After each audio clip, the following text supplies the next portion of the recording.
Hi అండి. మేము తిరుపతికి వచ్చాము. Railway station దిగినాము.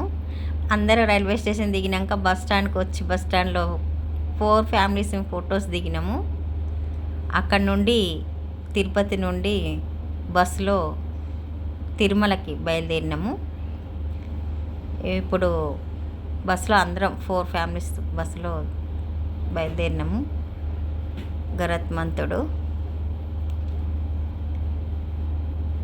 వెళ్తూ ఉన్నాము బస్సులో.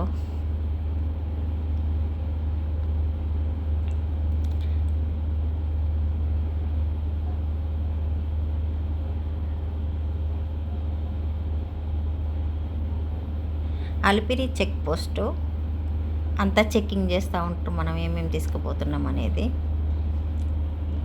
చెక్కింగ్ అయిపోయాక కొండ మీద అక్కడ ఈ మధ్యలో ఉన్న చెట్లు కాకుండా అటు దూరంగా కొండ మీద ఉన్న చెట్లు మీకు తెలుసా?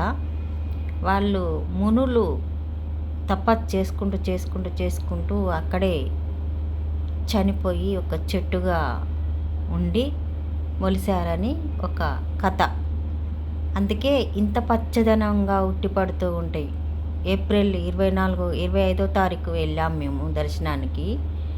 ఇంత ఏప్రిల్లో కూడా ఇంత గ్రీనిష్గా ఉండటం కారణము మునులు చనిపోయి ఒక్కొక్క చెట్టుగా మారారట. ఈ మధ్యలో ఉన్నాయి కాదు, ఆ కొండకు అటుపక్క రెండు వైపులా ఇరుపక్కల ఉన్న చెట్లు కూడా మునులు.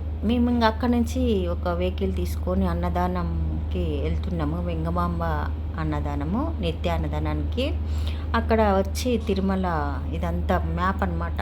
కింది నుంచి దర్శనానికి వెళ్ళొచ్చి ఫ్యామిలీ మొత్తం ఫోటో దిగినాం. క్యూట్ ఫ్యామిలీ, చాలా బాగా వచ్చినాయి ఫొటోస్. దర్శనం కూడా 45 మినిట్స్లో అయిపోయిందండి మాకు. ఆ రోజు ఎవరు లేరు ఎక్కువ జనాలు.